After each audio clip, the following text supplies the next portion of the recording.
Hello foodies, ఎలా ఉన్నారు అందరూ? I'm Kavitha. I'm also foodie, అది మీకు కూడా తెలుసు కదా. ఇవాళ ఒకే మసాలా గ్రేవీతో 2 కర్రీస్ చేస్తున్నానండి.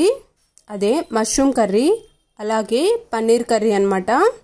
ముందుగా మష్రూమ్స్ని ఇలా నీట్గా వాష్ చేసుకొని 2 ముక్కలుగా కట్ చేసి పెట్టుకుందామండి. ఇలా కట్ చేసి పక్కన పెడుతున్నాను. అన్నింటినీ ఇలానే కట్ చేసుకొని కొంచెం ఆయిల్ వేసి స్టవ్ మీద కడాయి పెట్టుకొని కొంచెం ఆయిల్ వేసి ఇలా మంచిగా ఫ్రై చేసుకుందామండి. ముందుగా వీటిలో ఉన్న వాటర్ మొత్తం ఎగిరిపోయేలాగా ఇలా ఫ్రై చేసుకొని పక్కన పెట్టుకుందాం. ఇప్పుడు పన్నీర్ని ఇలా ముక్కలుగా కట్ చేసుకొని వీటిని కూడా స్టవ్ మీద కడాయి పెట్టి కాసింత ఆయిల్ వేసి వీటిని కూడా ఫ్రై చేసుకొని పక్కన పెట్టుకుందాం. ఈ పన్నీర్ అయితే ఇవాళ నేను తీసుకున్నది. ఎందుకోనండి, ఎంత మంచిగా కట్ చేసినా కూడా ఇలా విడిపోతుంది. వీటిని ఆయిల్ వేసి ఫ్రై చేస్తున్నాను స్టవ్ని సిమ్లో ఉంచి. ఇప్పుడు గ్రేవీకి ప్రిపేర్ చేసుకుందాం. కాసింత కొబ్బరి మిక్సీ జార్లో వేసి గ్రైండ్ చేశాను. అలాగే కాసిన్ని టమాటా ముక్కలు, ఆనియన్ ముక్కలు, ఇలా పచ్చిమిర్చి ముక్కలు ఇలా వేయించి పెట్టుకున్నాను ఆయిల్ వేసి.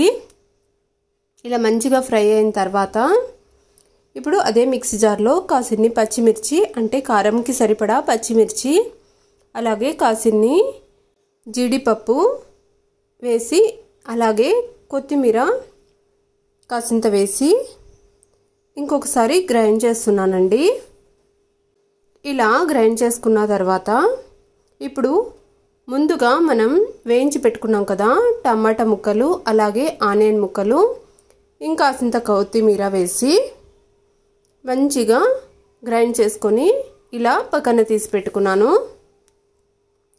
ఇప్పుడు స్టవ్ మీద కడాయి పెట్టుకొని 2 కడాయిలు పెడుతున్నానండి. చిన్నది ఒకటి, పెద్దది ఒకటి. ఎందుకంటే మనం 2 కర్రీస్ చేస్తున్నాం కదా, అందుకనే ఆయిల్ వేసుకొని వీటిలోకి ఆనియన్ ముక్కలు అలాగే కాసింత కరివేపాకు వేసి రెండింటిని కూడా ఇలా మంచిగా ఫ్రై చేస్తున్నాను.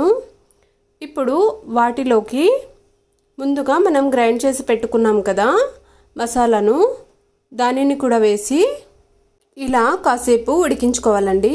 ఇది మంచి స్మెల్ వస్తున్నప్పుడు కాసింత ధనియా పౌడర్ వేసి కాసేపు మూతను పెట్టి ఉడికించుకోవాలి.